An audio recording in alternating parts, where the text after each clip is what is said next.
Bismillahirrahmanirrahim. Assalamualaikum warahmatullahi wabarakatuh. Berjumpa lagi dengan saya, Faridatul Janah. Di sini, saya akan melanjutkan video yang beberapa menit yang lalu telah saya upload di YouTube ini. Jadi, yang belum nonton, silahkan menonton ya. Dan jangan lupa like. Nah, di sini saya akan melanjutkan video itu dengan tema sekarang truncus cerebri. Nah, di truncus cerebri ini kita harus mengetahui organ-organnya. Nah, sebelum kita mulai untuk pembelajaran kita pada hari ini, alangkah baiknya untuk berdoa agar menjadi lebih memahami pelajaran tersebut. Berdoa dimulai.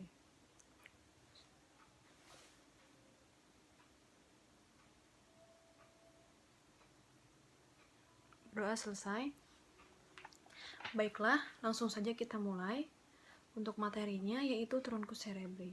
Nah, truncus cerebri itu dia itu ada yang namanya brainstem atau disebut dengan batang otak. Nah, batang otak itu dibagi menjadi 3. Ada midbrain, pons, dan medulla oblongata. Nah, midbrain itu kan otak tengah. Nah, midbrain itu dia itu ada diperserapi oleh nervus 8 dan nervus kedua. Nah, untuk lokasinya itu di antara diencephalon dan pons. Jadi dia ini fungsinya itu untuk penglihatan dan pendengaran. Nah, yang kedua itu ada pons. Nah, pons ini dia itu ada di nervus ke-10 yang fungsinya untuk pernapasan. Nah, dia ini berlokasi di bawah midbrain, pas banget di bawah midbrain. Nah, untuk yang ketiga itu ada medulla oblongata. Nah, medulla oblongata ini dia diperserapi oleh nervus 12 dan nervus 10. Nah, dia ini berlokasi di dasar batang otak yang merupakan lanjutan dari bagian atas spinal cord. Nah, dia ini mengandung banyak jalur serabut saraf. Lalu, si medulla oblongata ini juga berfungsi untuk mengontrol frekuensi jantung, tekanan darah, respirasi, dan menelan. Nah, untuk bagian-bagiannya itu dibagi menjadi 3 bagian. Ada bagian dorsal yang disebut tegmentum, bagian ventrikal disebut basis, dan bagian dorsal terdapat cerebellum. Nah, untuk yang pertama itu ada medulla oblongata. Nah, medulla oblongata ini atau disebut dengan diencephalon. Nah, medulla oblongata ini letaknya di antara radix nervus 1 atau nervus olfactorius yang gunanya untuk menghidu. Nah, dia ini sampai garis tepi cauda fibrae, transversal, pontis, dan striae medullaris. Nah, dia ini piramisnya itu dia itu di permukaan lateral olivia, dan dorsal dari daerah ini keluar dari nervus ke-9, 10, dan 11. Nah, nervus 9 sendiri itu namanya nervus glossopharyngeus, yang ke-10 ada nervus vagus, yang ke-11 ada nervus accessorius. Nah, untuk permukaan dorsalnya sendiri itu ada dibagi menjadi 2. Ada tuberculum gracilis, yang kedua ada tuberculum cuneatum. Nah, batas dari medulla oblongata dan pons keluar itu ada nervus ke-12, nervus ke-9, nervus 10, nervus 9, nervus 8, nervus ke-7, dan nervus ke-6. Nah, yang kedua itu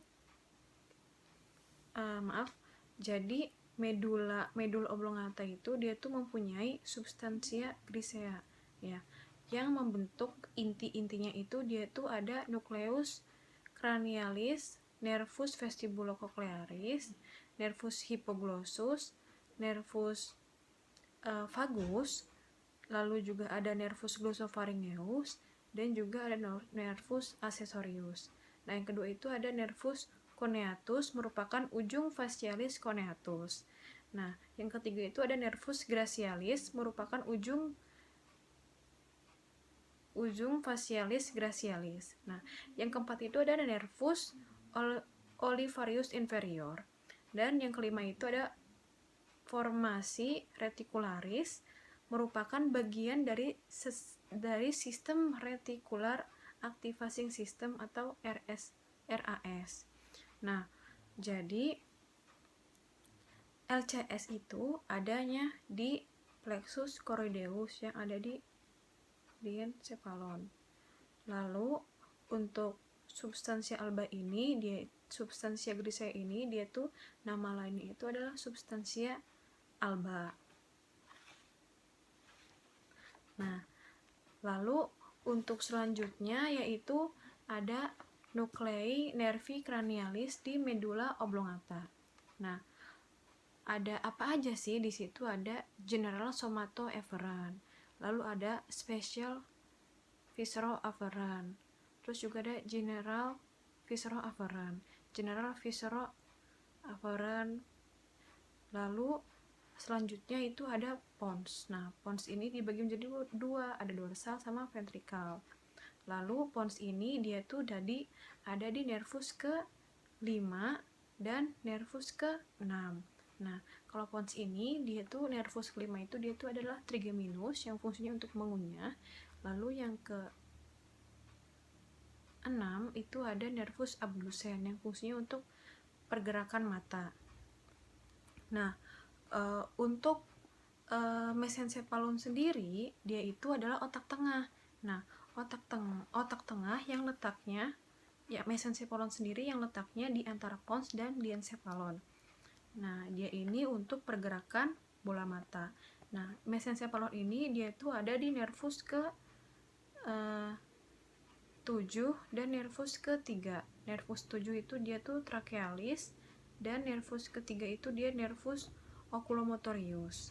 Nah, lalu pada tingkatan ini mesencephalon terdiri atas tectum, tegmentum, pedunculus cerebri, batas substantia nigra, batas garis datar yang melintasi Eckward dan cerebri.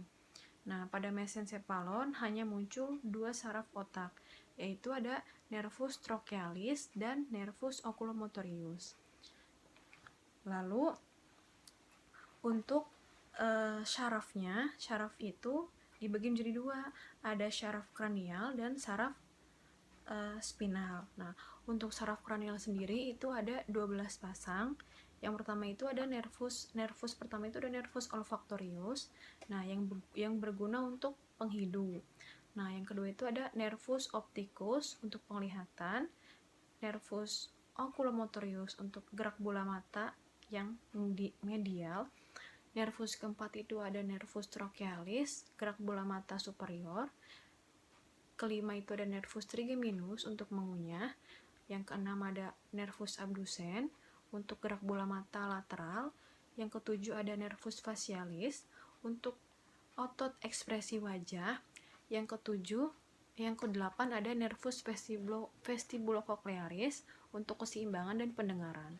Lalu yang ke-9 ada nervus glossopharyngeus untuk pengecapan, dan yang ke-10 ada nervus vagus untuk pernafasan, pencernaan, dan sensoris jantung. Nah, yang ke-11 ada nervus accessorius yang berguna untuk berbicara. Lalu yang ke-12 yang terakhir ada nervus hypoglossus untuk pergerakan lidah.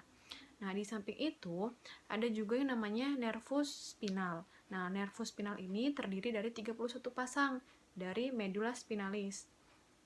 Nah, 8 pasang servikal, 12 pasang torakal, 5 pasang lumbal, 5 pasang sakral, dan 1 pasang koksigeal. Jadi, baiklah, saya tadi telah memaparkan sedikit materi tentang truncus cerebri. Dan sekarang adalah pembagian untuk klinisnya yang tersering atau gangguan-gangguan pada bagian-bagian tersebut. Yang pertama itu gangguan pada saraf kranial. Nah, gangguan pada saraf kranial ini yang paling banyak ada 4. Yang pertama ada neuropati kranial, yang kedua ada neuropati otonom, yang ketiga ada neuropati perifer, yang keempat ada neuropati vokal. Nah, untuk neuropati kranial itu dibagi menjadi 2. Ada otonom dan auditori. Nah, otonom itu karena gangguan fungsi mengirim sinyal visual dari retina ke otak. Nah, sedangkan untuk neuropati auditori itu karena gangguan pada pendengarannya. Karena di neuropati kranial ini dia itu gangguan pada saraf di bagian kepala. Nah, untuk yang kedua itu ada neuropati otonom. Nah, neuropati otonom ini dia tuh rusaknya sistem saraf involunter yang mengendalikan detak jantung, sistem pencernaan, sirkulasi darah, keringat, dan fungsi kandung kemih. Nah, dan yang ketiga itu ada neuropati perifer yang